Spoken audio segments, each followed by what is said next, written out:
often than not, Bessie, a maid in the Reed household, would come rushing into my room and instruct me not to scream so. If I wasn't careful, I might wake my Aunt Reed and her 3 children from their slumbers. It was that blessed book, she said. That's what caused the nightmares. The only book I was permitted to read was Bewick's History of British Birds, and my imagination was always stirred at bedtime by references to seafowl as they inhabited solitary rocks in an ocean of billow and spray. I would picture a broken boat on a desolate coast, a dark and ghastly moon glancing through bars of cloud at a wreck just sinking. Bessie would always feed my imagination when she could with passages of love and adventure. But more often than not, she was called upon to look after the pampered Reed children. Although I was their cousin, it was my Aunt Reed's instruction that I should not mix with them at bedtime. I regret, Jane Eyre, that I have no option but to keep you at a distance from my own 3 children, till I hear from Bessie or discover by my own observation that you are endeavouring to acquire a more sociable and childlike disposition, a more attractive and sprightly manner. Until that time, I really must exclude you from privileges intended only for contented and happy children. But what have I done? Jane, I don't like questions. Besides, there is something truly forbidding in a child willing to take on her eldest son. Be seated somewhere, and until you can speak pleasantly, remain silent.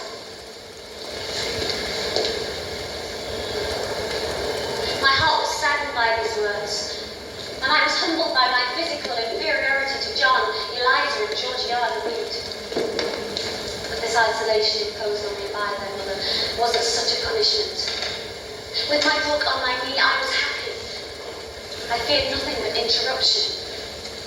That always came too soon. More often than not in the shape of John Reed, a schoolboy of 14, 4 years older than I, large and stout for his age, regorged himself habitually at the table which made him billiards.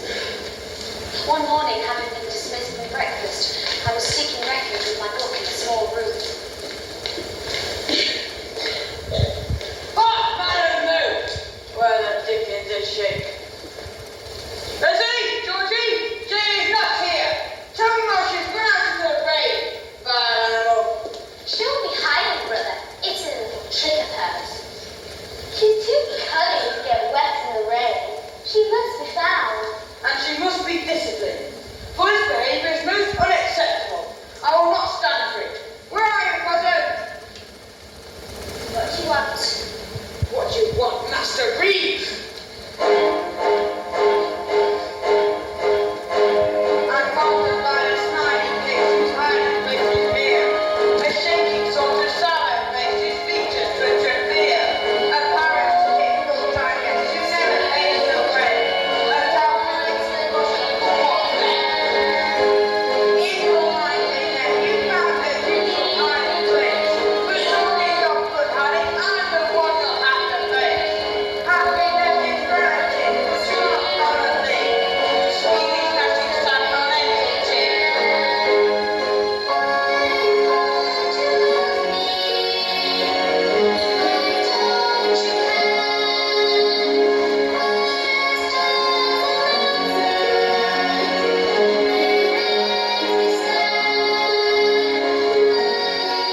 you have in your eye? What were you doing? I was reading. Show the book. You have no business taking our books. You are a dependent. You have no money your father left you none. You are to play, not to live with gentlemen's children like us. Go stand by the door.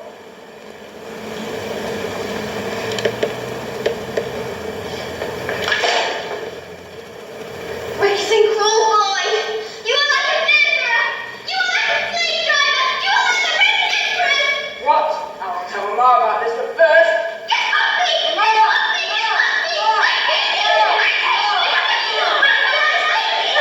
Everybody has a seat. Off me! Get off me! Take her away to the red room and lock that in there. No!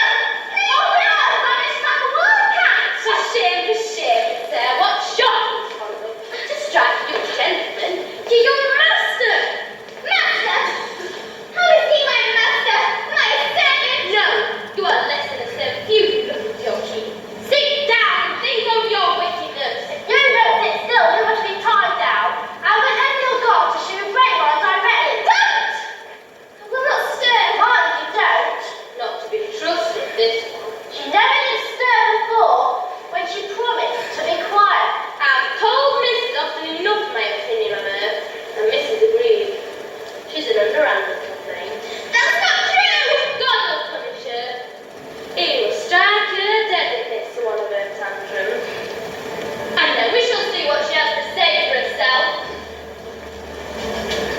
You ought to be aware, miss, that you are under obligations with Mrs. Reed. She keeps you. If she were to turn you out, you would have to go to the poorhouse.